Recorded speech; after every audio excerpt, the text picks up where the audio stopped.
Austin Westfall. I'll be on the desk with you here for the next couple hours as we continue to watch this thing. We are going to be extending our hours a little bit this evening, and standing by is David Acuna. He's with CAL FIRE. David, thanks for coming on at the late hour. We're looking at the live images. I know you can see what I can see. What is CAL FIRE's biggest concern about this fire as we head into the nighttime hours, the overnight hours?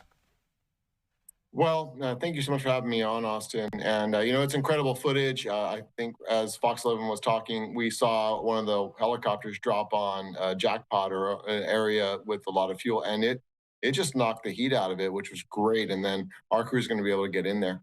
But what I don't want to do is I don't want people to get lulled into a sense of safety that this is over.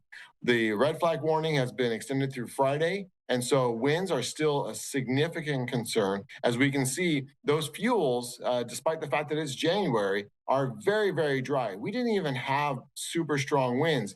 And yet that fire was growing so exponentially fast because of how incredibly dry the fuels are. What type of fuel? Because I'm from Southern California. You're obviously very familiar with how these things burn. But let's speak to our national audience here. What exactly do we mean when we talk about fuel? What does that mean? What's involved in that combination of stuff that's out there that's actually allowing these fires to spread as quickly as they do? Sure, that's a great question. So I think some of the national viewers might notice that there are times when we say, hey, look, we had a super bloom. And there's all these beautiful, beautiful flowers all throughout the Castaic area, going up and over the Grapevine, some of the other parts of the lower Central Valley. Unfortunately, all those beautiful flowers, which are absolutely beautiful, when they die, they turn into dry grass, dry weeds. Now, we've had several years of really good rainfall, but not a lot of fires. So we've had all of these layers of grass grow and die, grow and die, grow and die. And now there's just this patchwork, like a haystack, just ready to burn. And so when we're talking about grass, we're talking about brush, we're talking about trees, as we can see burning, all of that together, backed by winds that were 20 to 30 miles an hour, not the 60 and 100 we had, but still very fast nevertheless. So at this point, we've lost connection with the choppers and the videographers that are down there on the ground. So we're playing footage that's from a few hours ago. Some of it's from the early evening hours where the sun was still up, and some of these images are just from a few hours ago. Give us some perspective, David. So we spent so much time talking about the Eaton fires and the Palisades fire. What's different about this type of geography that we're talking about here in the Santa Clarita Valley area? If you can compare what we saw in, say, the Palisades to what we're seeing in the Castaic region. Sure. So wildfire moves for three reasons: fuels, weather, and topography. So the topography is actually not entirely dissimilar from the Pacific Palisades. It's rolling hills, a little bit more rolling out in this area, but nevertheless the same principles of the up and down valleys. Of course, we have Lake Hughes right there. The weather, we had the winds, and we discussed that already. So really the fuels were the big difference. So this is what we would call a traditional wildland fire. It was brush, it was grass, and that's what carried the fire. Unlike the Palisades and the Eaton fires, where it was the houses burning that carried the fire, that moved the fire, throwing embers way high into the air, and again, behind the 60 to 100 mile per hour winds, throwing them 1 or 2 miles ahead. In this case, we did have the grasses burning very fast with behind the 20 to 30 mile per hour winds, but it was what we would expect out of a wildland fire. And then, of course, the fact that there were sparse structures, if any damage or destroyed, and that's yet to come. But it just is the way it burned. This is more of a traditional wildland fire. I spent the last week down there in Altadena and in the Palisades area. Most of the crews that I saw working out there, fire crews, they were not local crews. I saw folks from Oregon. I saw folks from Texas. We of course heard about the crews coming up from Mexico to help out as well as those super scoopers from Canada that are also pivotal in fighting these fires. Can you speak to the level of resources that are in Southern California at this time?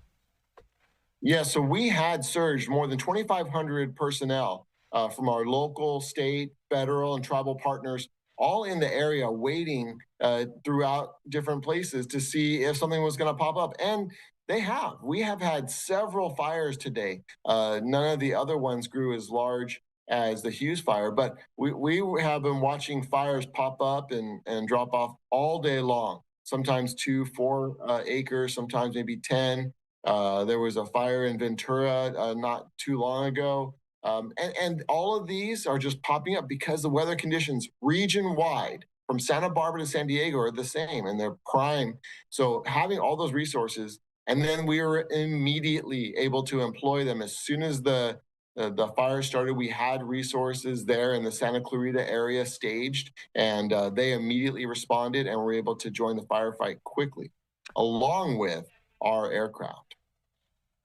You know, you bring up the fact that there was one in Ventura County earlier today. We have that here. I think this was the one you're talking about in Santa Paula, possibly.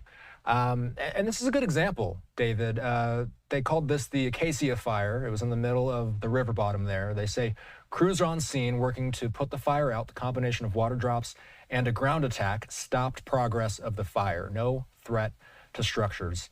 So that's something that maybe we don't talk about enough here on the news, is the fact that there are so many of these smaller fires that they make quick work of. That happens often, doesn't it? It does. And I think there's a piece that people can easily overlook is that was a riverbank fire. And the reason that's important is the riverbank should be full right now. But because we haven't had very much water at all come in the form of rain or even snow in the upper elevations, that riverbank is empty. And therefore, it's ripe for the production of fire. I mean, this is the kind of situation you see in July, August, September. To see it in January is extremely unusual. Looking ahead, of course, what we keep seeing officials say every single press conference is there is no such thing as fire season. It's a year-round occurrence. So how long does this larger presence stay in Southern California? As I mentioned, LA County Fire, LA City Fire, they're not the only ones in town. Cal Fire is there assisting, and so many other agencies are as well. How long does the increased presence need to stay in Southern California? At what time of year can we start to put our guard down a little bit? Do we even know? Well, I think that is going to require us to start shifting our focus from the time of year. I think we pretty much have to get rid of the calendar because you're right, we do have fire years now. What we need to look at is what do the fuels look like? What is the moisture in the fuels? How much rain have we had? How much snow have we had? Because I can tell you that I'm in Sacramento and we haven't had any rain up here in a couple of weeks. So the fuels up here are getting dry. So we're going to have resources down in Southern California as long as we need to. I think that there was maybe some conversations about, well, do they really need to stay much longer? And then this fire happened, which clearly proves the need that we do need to have them for the time being. How long does that last? I don't know. And you know, we are expecting some rain, but that rain is expected to come in with thunderstorms, which brings not only erratic wind, but of course, lightning. So we're not out of the woods. Where our conversations won't even be towards turning some of these folks back for a while. Obviously, the other countries and states have been generous with their personnel, and that'll be a separate conversation with them.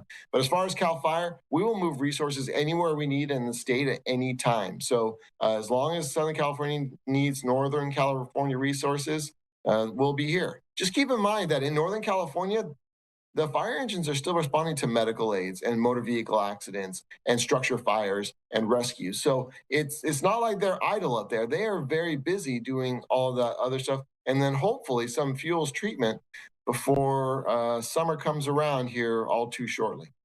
You know, I know people in Castaic, and, we've been talking about wildfires ad nauseum here for the past 2 weeks or so. But let's just put a fine point on something. What's the difference between an evacuation warning and an evacuation order? What do people need to know in these areas? It's a great question. So evacuation warnings are those areas that fire and law enforcement officials can see that, hey, this could potentially be an issue. We want people to be prepared to leave. An evacuation order, by contrast, is an area where we know people's lives are threatened. We need them to leave the area, so that firefighters can focus on the firefight.